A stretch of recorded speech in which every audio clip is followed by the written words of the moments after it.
Olá, irmãos, bom dia, graça e paz, seja bem-vindo a mais uma aula da nossa Escola Bíblica. Eu sou o pastor Wagner Dionísio e esse aqui é o nosso canal de estudos da Igreja de Nazareno, Comunidade Leste e também Monte Aprazível. E hoje nós vamos continuar a nossa aula do Panorama Bíblico, estamos quase finalizando aí o Panorama Bíblico, só faltam as cartas de João, depois de Judas e depois também o Apocalipse, que é do autor João também. E hoje nós vamos falar sobre a primeira carta de João. Eu quero já começar a aula, mas antes eu quero poder orar. Feche seus olhos. Pai, obrigado por esse dia, obrigado por esse domingo, obrigado, Senhor Pai, por mais uma semana que está se iniciando hoje, que o Senhor nos deu, Senhor Pai, o privilégio de poder viver, que o Senhor nos deu, Senhor Pai, a oportunidade de poder mais uma vez escrever a nossa história, mais uma vez escrever o nosso dia, mais uma vez representar, demonstrar a glória do Senhor através das nossas atitudes, da nossa vida, do nosso amor. Pai, em nome de Jesus, fica conosco, nos ensina, Espírito Santo. O Senhor é o nosso professor, o nosso amigo, o nosso conselheiro, aquele que nos ajuda, aquele que fica conosco. Fica conosco, Pai, mais esse momento, nos ensinando, abrindo a nossa mente, abrindo o nosso entendimento, para que possamos aprender mais esse texto, mais essa carta, Senhor Pai, da Tua Palavra, que esse texto, Senhor Pai, possa falar conosco, em nome de Jesus, que não seja apenas um conhecimento, apenas uma informação, mas que possa ser também vida para nós, em nome de Jesus. Amém. Amém, queridos? Hoje, então, nós vamos falar sobre a primeira carta do apóstolo João, do discípulo João, discípulo amado. João escreveu do Novo Testamento 5 livros, que foram as 3 cartas, primeira, segunda e terceira João, que nós vamos falar de hoje até as próximas semanas.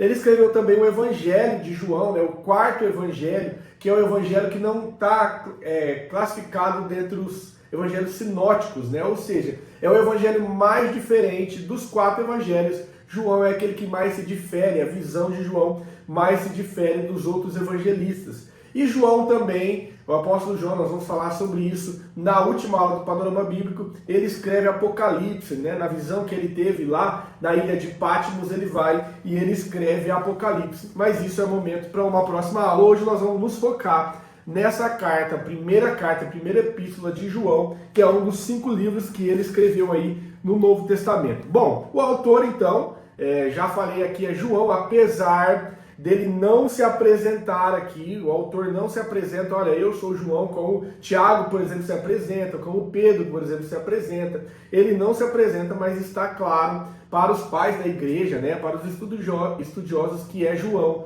o discípulo que escreveu. Por quê? Porque ele começa no capítulo 1 assim, olha só. O que era desde o princípio, o que ouvimos, o que vimos com os nossos próprios olhos, e que contemplamos e as nossas mãos apalparam a respeito do verbo da vida. Ou seja, ele vai falar aqui de Jesus, e ele fala, olha, nós vimos, eu vi com meus próprios olhos, eu estive perto, eu apalpei. Então, por essa e por várias outras evidências, chega-se à conclusão que realmente foi João que escreveu, não há dúvida disso, não há divergência, a carta é do apóstolo João, tá? Então, ela foi escrita mais ou menos em 85 a 95 depois de Cristo. Queridos, eu quero mais uma vez falar, eu já falei 2 vezes, mas é sempre bom relembrar que quando nós falamos depois de Cristo, não é depois da morte de Cristo, é depois do nascimento de Cristo. Então, 85 depois de Cristo era mais ou menos ali 50 anos depois de que Jesus morreu. Ele morreu com 33, então 85 mais ou menos 32 anos, 52 anos depois que Jesus morreu. Então os anos se contam desde o nascimento de Jesus. Por que eu estou falando isso? Teve uma irmã que me ligou essa semana tirando essa dúvida. Achei até legal, muito legal da parte dela me ligar, Ela não me ligou não, me mandou mensagem. Pastor, estou com dúvida nisso, me explica um pouco melhor. Se você tiver dúvida, querido, você tem o meu contato, a maioria de vocês tem o meu contato. Pode me perguntar, me chama no WhatsApp, nós vamos esclarecer a sua dúvida, tá bom? E talvez a sua dúvida seja a dúvida de muitos, por isso que eu estou trazendo esse assunto aqui, Por mais que já foi falado, talvez passou batido aí por você, então é importante você entender que quando nós falamos depois de Cristo, os anos depois de Cristo são contados desde o seu nascimento e não da sua morte, beleza? Bom, qual que é o destinatário dessa carta? Para quem que João escreveu? Ele escreveu para as comunidades cristãs, né, que tinham na Ásia Menor, provavelmente na cidade de Éfeso, tá bom? E qual que foi o propósito? Por que ele escreveu essa carta? Primeiro, porque havia muita heresia nessa época, havia-se falsos mestres, nós vamos falar um pouco sobre isso aqui, e ele quer combater isso, ele quer ensinar isso. Havia um pensamento gnóstico na época, né? Havia mestres e hereges gnósticos, né? Então o gnosticismo estava impregnado naquelas pessoas. O que o gnosticismo dizia?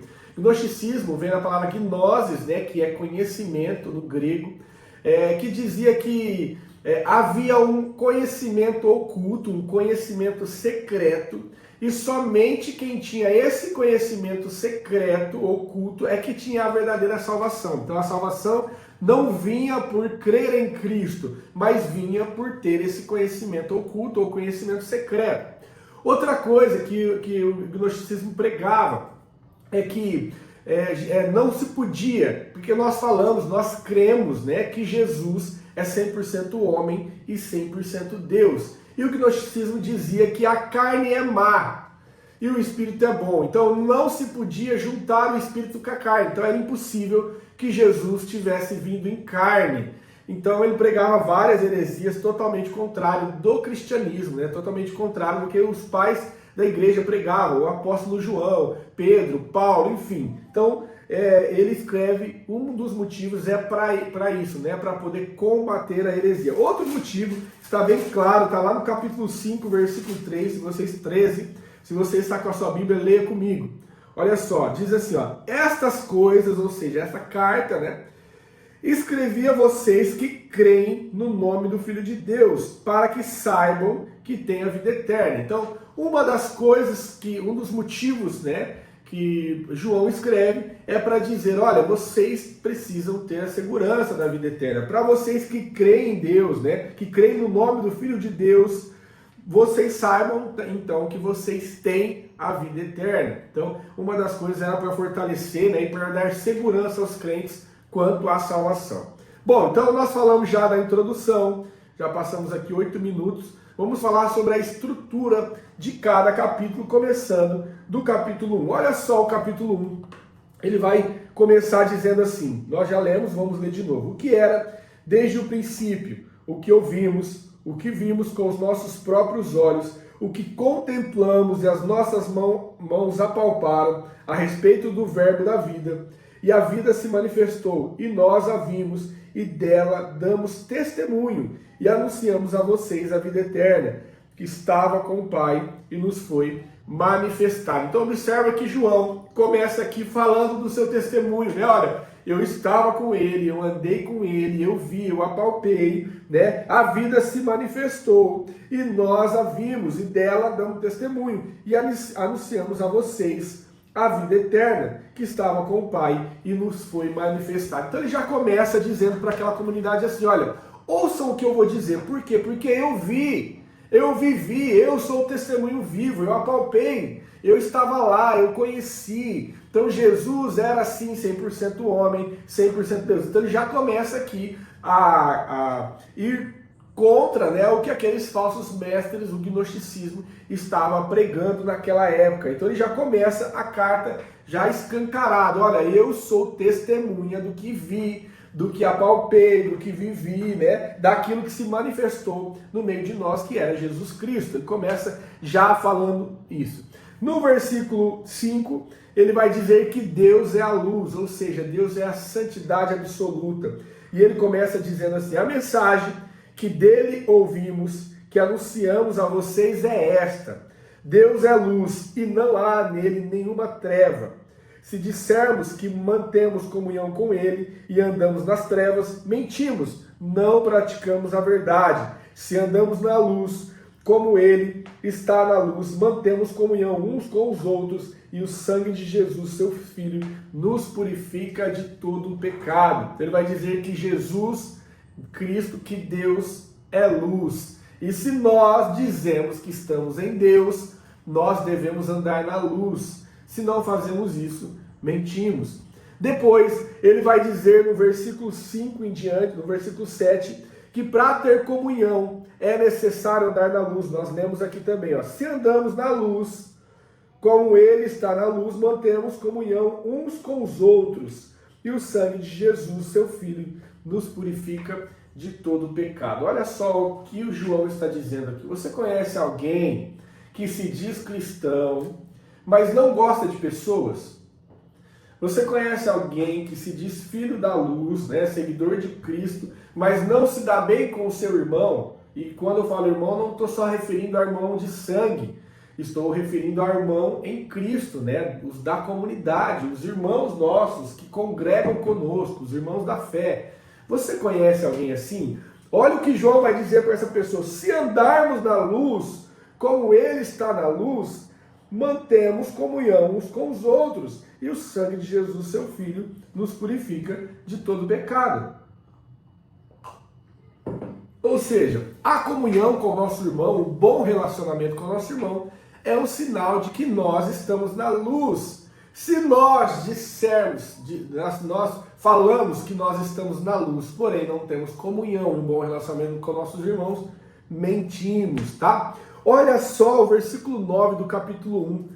Que interessante, que importante para mim e para você. Isso aqui é fenomenal, isso é importantíssimo. Se dissermos que não temos pecado nenhum, a nós mesmos enganamos, e a verdade não está em nós. Primeiro, João já está falando aqui, olha, se você acha que você não é pecador, primeiro você já está mentindo, né? Se você diz que você não peca, você já está mentindo. Se confessarmos os nossos pecados, ele é fiel e justo para nos perdoar os pecados e nos purificar de toda a injustiça. Se dissermos que não cometemos pecado, fazemos dele um mentiroso e a sua palavra não está em nós. Então, João está dizendo que se nós não temos pecado, nós somos mentirosos, né? Se nós falamos que nós não pecamos, né? Talvez você conheça alguém que fala, eu sou santo, eu faço tudo certo, eu não peco, querido, em algum momento da nossa vida, ou por ação, ou por omissão, por agir, por deixar de agir, por pensar, por falar, nós pecamos. A nossa vida, ela não é baseada no pecado, ela é baseada na luz de Cristo. Porém, enquanto estivermos vivendo aqui, vamos pecar, talvez por pensar, porque somos mal, né? E estamos aqui num corpo corruptível, né? Estamos vivendo aqui. E aí ele vai dizer assim, olha, mas se confessarmos os nossos pecados, ele é fiel e justo para nos perdoar os pecados e nos purificar de toda a injustiça. Olha que a confissão de pecado, querido, para mim e para a tua vida, ela é fundamental. Não existe cristianismo sem confissão de pecado, porque primeiro nós reconhecemos Jesus como Salvador. Só que nós só reconhecemos que nós precisamos de um Salvador quando nós reconhecemos que nós não conseguimos salvar a nós mesmos. Quando nós reconhecemos que somos falhos, que somos pecadores.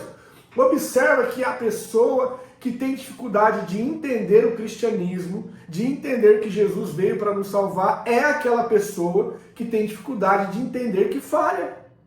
A pessoa não se reconhece, a pessoa não se enxerga. Quando ela se enxerga, ela facilmente vai reconhecer Jesus como seu Salvador, a necessidade de ter um Salvador. Então, o se arrepender, o entender o seu pecado e confessar o seu pecado é fundamental para o cristianismo. Não existe cristianismo sem confissão de pecado. Se você se diz cristão e não confessa o seu pecado com alguma frequência a Deus, você está fora de ordem, porque a palavra aqui está dizendo. Olha, se dissermos que não, vamos ler de novo, os 9. Se confessarmos os nossos pecados, ele é fiel e justo para nos perdoar os pecados e nos purificar de toda injustiça. Beleza? Vamos passar para o capítulo 2 então. O capítulo 2, ele começa no versículo 1 e 2 dizendo assim, ó: meus filhinhos, escrevo-lhe estas coisas para que vocês não pequem. Olha só, ele não está avalizando o pecado não. Olha, eu estou escrevendo isso para que vocês não pequem. Mas, se alguém pecar, temos o advogado junto ao Pai, Jesus Cristo, o justo. Ele é a propiciação pelos nossos pecados, e não somente pelos nossos próprios, mas também pelo do mundo inteiro. Olha que lindo isso, querido. Ele é o nosso advogado. João, ele não está escrevendo para pessoas liberando, olha, pode pecar, porque você tem Jesus. Não, ele diz já no começo do capítulo, olha, filhinhos, eu estou dizendo isso para que vocês não pequem, mas se pecar, você tem um advogado junto ao Pai, Jesus Cristo o justo. Ele é a propiciação pelos nossos pecados, e não só pelos nossos, mas pelo mundo inteiro. Olha, para você que me assiste, querido, talvez você está aí sendo acusado, talvez você está aí com a sua mente, né? O inimigo tem te acusado de várias coisas. Olha, você fez isso, você falhou aqui, você tem 15 anos de cristão e ainda comete esse tipo de coisa, você está 5 anos na igreja e ainda tem esse tipo de pensamento. Quando eu estava estudando esse texto, querido, para mim eu já conhecia o texto, mas veio a calhar com o sentimento que eu estava, porque o diabo tem me acusado nesses últimos dias. Ele tem me acusado de alguns pensamentos, nada... Ah, nossa, o pastor cometeu um pecado gravíssimo. É grave porque é pecado. Mas o diabo vem nos acusar, né? Olha, você está há 12 anos na igreja, você não precisava pensar mais desse jeito. Você está há 12 anos já convertido, não era para você ter esse tipo de pensamento. Isso vai nos ferindo, né? O papel de acusar é do diabo. E aí, João vem e nos dá essa boa notícia. Ele diz assim, olha, eu falo isso para vocês não pecar, mas se você pecar, se você estiver sendo acusado pelo inimigo dessa falha tua, se você estiver sendo acusado pelo inimigo por esse tipo de comportamento, se você estiver sendo acusado pelo inimigo por esse tipo de pensamento que você ainda tem, fique tranquilo, porque você e eu temos um advogado junto ao Pai, Jesus Cristo o justo. Olha como isso nos traz paz, querida. Olha como isso nos traz de volta para o eixo, para o centro, nos traz de volta para a corrida, né? Porque às vezes nós nos achamos fora da corrida, e agora João, com essa palavra, vem nos trazer de volta. Continue insistindo, continue lutando, continue por quê? Porque Jesus é o seu advogado. Olha que lindo isso, querido. Então, se você está sendo acusado por alguma falha, por algum pensamento, por alguma ação, por alguma omissão, por qualquer coisa, lembre-se, você tem um advogado. Conserte, peça perdão, se arrependa dos teus pensamentos, se arrependa das tuas falas, se arrependa do teu jeito, das tuas ações e volte para a corrida, né? Vamos continuar a nossa caminhada rumo à salvação. Amém? Então nós temos o advogado, é isso que o João está falando aqui. Olha só o que ele vai dizer do versículo 3 ao versículo 6, que diz assim... E nisto sabemos que temos o conhecimento, e nisto sabemos que o temos conhecido a Deus, a Jesus, se guardamos os seus mandamentos. Aquele que diz, eu conheço, mas não guarda os seus mandamentos, esse é mentiroso, e a verdade não está nele. Mas quem guarda a sua palavra, nele verdadeiramente tem sido aperfeiçoado o amor de Deus. Nisto sabemos que estamos nele. Quem diz que permanece nele, esse deve também andar assim como ele andou. Olha só a chamada que João aqui está nos dando. Se um pouquinho antes ele diz que nós temos um advogado, aqui ele vai dizer assim, olha, vocês têm um advogado, mas aquele que diz que está na luz, aquele que diz que conhece a Deus e não guarda os seus mandamentos, mente. Aquele que se diz cristão, mas não anda como Cristo andou, é isso que ele está dizendo. Esse deve também andar assim como ele andou. Se você diz que você conhece a Cristo e não faz um esforço para andar como ele andou, você mente. Querido, e aqui eu quero, deixa eu olhar o nosso tempo. Nossa, meu Deus, como o tempo voa. E aqui, ele não está dizendo que você deve ser ou é perfeito. Porque se nós pensarmos dessa forma, facilmente você vai desistir, porque o pecado está à tua porta. O pecado está ao nosso redor. Nós acordamos e somos logo bombardeados por Satanás, com pensamentos, com sentimentos, com ações, com omissões, enfim.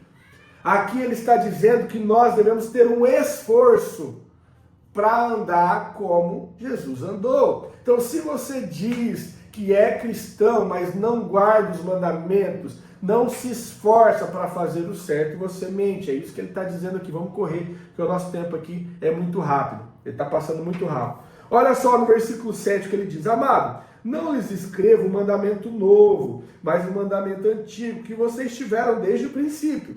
Esse mandamento antigo é a palavra que vocês ouviram. Por outro lado, o que lhes escrevo é um mandamento novo. Por outro lado, o que lhes escrevo é um mandamento novo, aquilo que é verdadeiro nele e em vocês, porque as trevas vão se dissipando e a verdadeira luz já brilha. Quem diz estar na luz, mas odeia o seu irmão, está das trevas até agora. Quem ama o seu irmão permanece na luz e nele não há tropeço. De novo ele está dizendo, né? Ele disse lá no capítulo 1, agora ele vai dizer de novo, sobre amar o irmão. Se você diz estar na luz e não ama o seu irmão, porque talvez tenha alguém que me assiste, que diz assim, nossa, eu sou crente, eu sou filho de Deus, mas olha, aquela pessoa não me desce. Olha, aquela pessoa lá, meu Deus do céu, eu não suporto. Querido, você deve amar o seu irmão. Tem um outro texto que vai dizer assim, ó, se nós, olha só, versículo 11, mas quem odeia o seu irmão está nas trevas, anda nas trevas e não sabe para onde vai, porque as trevas lhe cegaram os olhos. Tem um outro texto que vai dizer assim, ó, se nós não amamos o irmão que vemos, como vamos amar a Cristo, a Deus que não vemos? Né? Então, amar ao irmão é um princípio fundamental do cristianismo e do evangelho. Bom, depois ele vai dizer aqui, para não amar o mundo e os prazeres passageiros. Depois você pode ler na sua casa, versículo 15 a 17. Nós vamos andar um pouquinho mais rápido aqui, porque o tempo está voando. Depois, no versículo, a partir do versículo 18, ele vai trazer uma advertência contra os falsos mestres. Olha só, filhinhos, esta é a última hora. E como vocês ouviram que o anticristo vem, também agora muitos anticristos têm surgido. Por isso sabemos que é a última hora. Eles saíram do nosso meio, mas não eram dos nossos, porque se tivessem sido dos nossos, teriam permanecido conosco. Mas eles se foram para que ficasse manifesto que nenhum deles é do nosso. Olha só, presta atenção nisso que ele está dizendo. Ele está advertindo aquela comunidade, aquele grupo de pessoas, das heresias, dos falsos mestres, né? Aqui ele chama de muitos anticristos. São pessoas que pregam a heresia, né? Que pregam a mentira. Mas olha só o que me chama a atenção, isso eu quero falar com você, para nos alertar, para eu e você ficarmos vigilantes. Ele diz assim, ó, eles saíram do meio de nós, do nosso meio. Ou seja, esses que hoje estão pregando mentira, até ontem andavam conosco. Estavam no nosso meio, eles não eram de nós, porque se fossem dos nossos, teriam permanecido. Eles estavam conosco até agora, eles não eram do nosso, porém estavam no nosso meio. Olha só como nós devemos nos atentar, por quê? Porque a mentira ela é sutil. Não sei se existe essa palavra sutil, não, é sutil, né? A mentira ela é sutil. A mentira, as pessoas que pregam heresia, os falsos mestres, muitas vezes estão no nosso meio. Nós devemos ficar atentos a isso. Pessoas talvez que estão aí posando de bons líderes, pessoas que estão na televisão posando de pastores, pregando verdade, estão disseminando mentira. Pessoas que estão com suas igrejas lotadas, pregando mentira.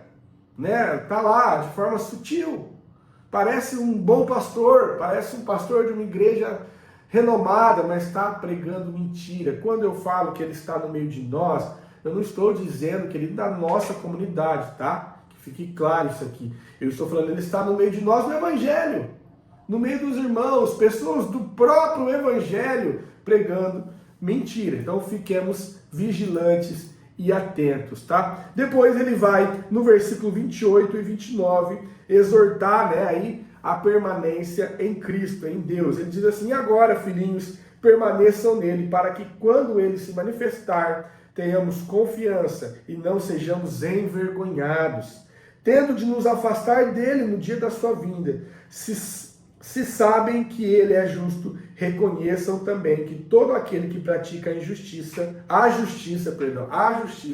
é nascido de Deus. Bom, aqui foi o capítulo 2. Nós vamos partir para o capítulo 3 agora dessa carta, porque já se passou 27 minutos. Meu Deus, como esse tempo voa. Vamos correr aqui. Capítulo 3, ele vai falar sobre o amor do Pai, né? Vai falar que nós somos chamados de filhos. Ele diz assim, ó, versículo 1. Vejam que grande amor o Pai nos tem concedido, a ponto de sermos chamados filhos de Deus. E de fato, somos filhos de Deus. Por essa razão, o mundo não nos conhece, porque não o conheceu o céu. Não o conheceu. Amados, agora somos filhos de Deus, mas ainda não se manifestou o que havemos de ser. Sabemos que quando ele se manifestar, seremos semelhante a ele, porque haveremos de vê-lo como ele é. Olha o que João está dizendo, olha, vocês são de Cristo, porém ainda não se manifestou o que vocês hão de ser. Talvez você aí vive acusado, ou talvez você vive pensando, nossa, é muito difícil ser cristão, é muita tentação, eu preciso renunciar a muitas coisas, o pecado vive ao meu redor e as propostas são muito grandes. Olha só aquilo que nos acalma o coração. Ele diz assim aqui, quando ele se manifestar, quando aquilo que tiver que ser se manifestar, porque ele diz assim, olha, amados, agora somos filhos de Deus, mas ainda não se manifestou o que haveremos de ser. Sabemos que quando ele se manifestar, seremos semelhantes a ele, ou seja, tudo isso vai passar, querido. Essa dificuldade que você passa hoje para enfrentar o pecado não vai haver. Isso aqui é momentâneo. Isso aqui é um curto espaço de tempo quando nós pensamos na eternidade que nós viveremos. Você vai viver quanto? 80, 90, 100 anos, se viver muito. O que é 100 anos perto da eternidade? Então essa luta que você tem contra o pecado, que eu tenho contra o pecado, uma hora vai cessar, uma hora vai acabar. Quando tudo se manifestar, né? O que João vai dizer assim, ó, ainda não se manifestou, porque quando se manifestar aquilo que haveremos de ser, seremos semelhantes a ele. Então, olha, calma que já, num breve, curto espaço de tempo, isso aí acaba. E nós viveremos como ele, e veremos ele como ele é. Bom, esse foi o começo do capítulo 3. Depois, no versículo 3, ele vai dizer assim, ó, e todo o que tem essa esperança, nele purifica a si mesmo, assim como ele é puro. Todo aquele que pratica o pecado também transgride a lei, porque o pecado é a transgressão da lei. E vocês sabem que ele se manifestou para tirar o pecado. E nele não existe pecado. Eu quero ler o 3 de novo. E todo que tem essa esperança nele, purifica a si mesmo como ele é puro. Ou seja, se você está sendo cercado aí pelo pecado, porque o pecado realmente cerca a nossa vida, se nós estamos nele, essa é a esperança, né? Ele vai dizer, olha, essa é a esperança. E todo que tem essa esperança nele, purifica a si mesmo, assim como ele é puro. Ou seja, nós conseguimos viver nesse mundo, né, rodeado pelo pecado, porque nós estamos nele, nós nos purificamos nele, e é nele que nós nos tornamos puros e continuamos a caminhar até o dia em que tudo se manifestar da forma que tem que ser, no dia de Cristo Jesus. Amém? No versículo 18 do capítulo 3, ele vai dizer assim, ó, filhinhos, não amemos apenas de palavras, nem da boca para fora, mas de fato e verdade.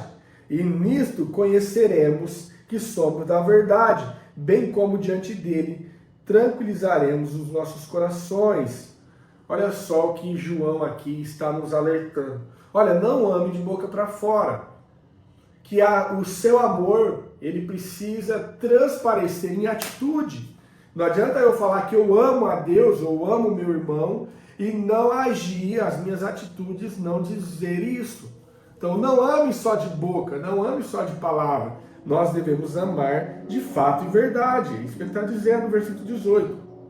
Não da boca para fora, mas de fato e verdade, né? Então o amor ele precisa ser prático.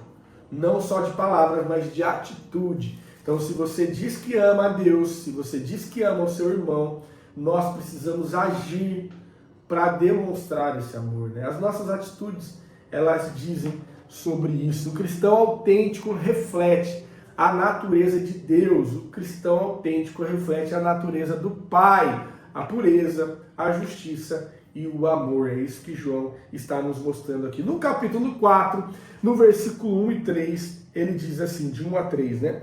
Amados, não deem crédito a qualquer espírito, mas provem o espírito para ver se procede de Deus, porque muitos falsos profetas têm saído do mundo afora. Nisto vocês reconhecem o Espírito de Deus. Todo espírito que reconhece Jesus Cristo, que diz que Jesus Cristo veio em carne, é de Deus. E todo espírito que não confessa isso a respeito de Jesus não procede de Deus. Pelo contrário, este é o espírito do anticristo, a respeito do qual vocês ouviram dizer que viria e que agora já está no mundo. Olha só o que João está dizendo. Lembra que eu falei do gnosticismo? Né? Que o pensamento gnóstico dizia que a carne é má e o espírito é bom. E não é possível que Jesus tinha vindo em carne. Então não é possível que Jesus tinha vindo para cumprir o sacrifício dele na cruz, né, em remissão aos nossos pecados. E aqui João vai dizendo, ó, você quer saber quer saber se a pessoa é um falso mestre ou não? Se ela está falando heresia ou não? Vocês devem provar isso. Provem esse espírito, provem esse falso mestre. Como? Todo aquele que diz que Cristo não vem em carne, esse é um falso mestre. Todo aquele que diz que Cristo não pagou pelos nossos pecados, não veio cumprir o que ele precisava cumprir, esse daí é um falso mestre, né? Então ele está ensinando uma forma prática para aquela comunidade como saber se aquele espírito, né, vinha de Deus ou não, se aquele profeta, aquele herege, né, se aquela pessoa que estava pregando mentira, como descobrir que ela não era de Deus, tá bom? Então é isso que ele está ensinando aqui. O amor de Deus foi revelado em Cristo. Olha só o que ele diz no versículo 9 e 10 do capítulo 4. Nisto se manifestou o amor de Deus em nós, em haver Deus enviado o seu Filho unigênito ao mundo, para vivermos por meio dele. Nisto consiste o amor, não em que nós tenhamos amado a Deus, mas em que ele nos amou e enviou o seu Filho como propiciação dos nossos pecados. Amados, se Deus nos amou de tal maneira, nós também devemos amar uns aos outros. Olha o que João está dizendo. Nisto consiste o amor, não que você antes amou a Deus. Ele está dizendo, não, primeiro, a forma que Deus se manifestou, o seu amor se manifestou, foi que Ele nos amou primeiro. Né? Ele não reagiu a nós que reagimos a Ele, querido. Ele nos amou primeiro, como? Dando o seu Filho para morrer em nosso lugar. É isso que ele está dizendo. Ó. Nisto se manifestou o amor de Deus em nós, e havendo Deus enviado o seu Filho unigênito ao mundo para vivermos por meio dele. Ou seja, tudo que nós fazemos hoje é apenas reagir a esse amor. Tudo que nós fazemos hoje é apenas reagir ao amor de Deus que te amou quando você estava no lamaçal do pecado. Ele não te ama hoje que você está aqui assistindo a escola bíblica, tendo sede pelo conhecimento. Ele não te ama hoje que você tem feito um esforço para se livrar do pecado. Ele não te ama hoje que você tem feito um esforço para viver uma vida santa, amando o seu irmão, vivendo a justiça, a pureza, a verdade. Não. A palavra diz que ele te amou primeiro. Nisso consiste o amor. Não que nós amamos ele, mas que ele nos amou. Olha que lindo. Ele nos amou. E hoje nós apenas reagimos a esse amor, dizendo sim e vivendo em santidade. E aí depois ele vai dizer no versículo 20 de novo, olha só que ele sempre vai bater nessa tecla, né? Olha o versículo 20. Vamos ler o 19, ó. Nós amamos porque ele nos amou primeiro. Se alguém disser ama a Deus, mas odiar o seu irmão, esse é mentiroso. Pois quem ama o seu irmão, a quem vê, olha o texto que eu tinha dito aqui. Pois quem não ama o seu irmão, a quem vê, não pode amar a Deus que não vê. E o mandamento que dele temos é este: quem ama a Deus, que ame também o seu irmão. Ele vai bater de novo nessa tecla, João, né? Olha, você precisa amar o seu irmão. Impossível você amar a Deus que você não vê, se você não consegue amar o seu irmão que você vê. Então, você precisa manifestar o seu amor amando o seu irmão. Bom, capítulo 5, Para a gente finalizar, diz assim, versículo 1: todo aquele que crê em Jesus, que Jesus é o Cristo, é nascido de Deus. Vamos ler de novo. Ó. Todo aquele que crê que Jesus é o Cristo, é nascido de Deus. E quem ama aquele que o gerou, ama também aquele que é nascido. Nisto sabemos que amamos os filhos de Deus, quando amamos a Deus e praticamos os seus mandamentos, porque este é o amor de Deus, que guardemos os seus mandamentos, e os seus mandamentos não são difíceis de guardar, porque todo aquele que é nascido de Deus vence o mundo, e esta é a vitória que vence o mundo, a nossa fé. Quem é o que vence o mundo, senão aquele que crê em Jesus, Filho de Deus? Então, crer que Jesus é o Cristo, isso significa que eu nasci de Deus, né? Que eu nasci de novo. E no versículo 4 nós lemos aqui também, ele vai falar sobre a fé que vence o mundo, né? Porque todo que é nascido de Deus vence o mundo. Se você está tendo dificuldade para vencer o mundo, significa que alguma coisa ainda está errada. Porque ele diz que nós conseguimos vencer o mundo de forma fácil. Ele vai dizer, os seus mandamentos não são difíceis de guardar quando nós nascemos de novo. Né? Quando nós somos nascidos de Deus, nós vencemos o mundo. Beleza? Depois, no versículo 14 e 15, ele vai dizer assim, ó, vamos ler o 13 também. Estas coisas escrevi a vocês que creem no nome do Filho de Deus, para que saibam que têm a vida eterna. E esta é a confiança que temos para com Ele, que se pedirmos alguma coisa segundo a sua vontade, Ele nos ouve. E se sabemos que Ele nos ouve, quanto ao que lhe pedimos, estamos certos de que obtemos os pedidos que lhes temos feitos. Então olha só a segurança, né, que Ele nos dá, a confiança de que Deus nos ouve, de que Deus atende a nossa oração quando nós pedimos segundo a vontade dEle, né? Esta é a confiança que temos para com Ele, que se pedirmos alguma coisa segundo a sua vontade, Ele nos ouve. Então, o segredo para as nossas orações serem ouvidas, nós precisamos pedir algo que é da vontade de Deus. Por que que algumas pessoas pedem há anos e não têm seus pedidos atendidos? Será que o que temos pedido está na vontade de Deus? Está segundo a vontade de Deus? Porque, queridos, eu já vi algumas orações absurdas. Eu já vi algumas orações absurdas. Vou ficar nessa palavra aqui. Absurdas. Então, algumas coisas que você pede, Deus jamais vai fazer. Porque vai ao contrário daquilo que a palavra nos ensina. Quer ver? Eu vou falar um exemplo aqui esdrúxulo, né? Mas tem várias coisas que nós podíamos falar. Ai, Senhor, aquela irmãzinha que ora. Ai, Senhor, eu estou apaixonada. Prepara aquele varão para mim. Senhor, prepara aquele homem para mim. Aí o homem é casado. Deus não vai ouvir a tua oração, irmã. Por quê? Porque é o contrário daquilo que a palavra nos ensina. Não é a vontade de Deus, o homem é casado. Estou falando aqui algo absurdo, só para vocês um exemplo de algo absurdo, para vocês terem noção de algumas orações que Deus nunca vai responder, porque não é da vontade dele. João é muito claro. Essa é a confiança que temos para com ele. Se pedimos alguma coisa segundo a sua vontade, ele nos ouve e nos atende. Amém? Bom, para finalizarmos, a tarefa de hoje é decorar o capítulo 5, versículo 13, que diz assim: esta coisa escrevi a vocês que creem no nome do Filho de Deus, para que saibam que têm a vida eterna. Em outra tradução, essas coisas vos escrevi para que saibais que tendes a vida eterna, vós que credes no nome do Filho de Deus. Essa é a tarefa de hoje, decorar a primeira carta de João, capítulo 5, versículo 13. Amém, irmãos? Bom, vamos finalizar aqui porque o nosso tempo já passou e bastante o tempo da nossa aula e nós não vamos mais ficar falando aqui porque o tempo já passou. Queridos, feche seus olhos, eu quero poder orar. Pai, obrigado por essa aula, obrigado por esse ensinamento. Pai, um livro com apenas 5 capítulos, mas que riqueza, Senhor.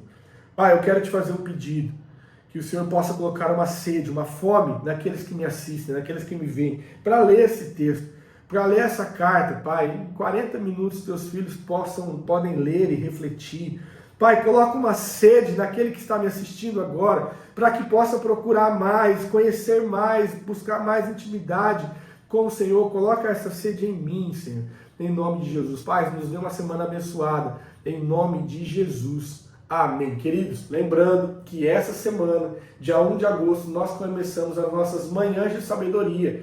Nós vamos, cada dia de agosto, meditar num provérbio diferente. Dia 1, provérbio 1, dia 2, provérbio 2, nós teremos live todos os dias às 6h30 da manhã no Instagram da nossa igreja, com cada dia um pastor diferente ministrando para nós. Amém? Deus abençoe a sua vida, fique com Deus e até a próxima aula.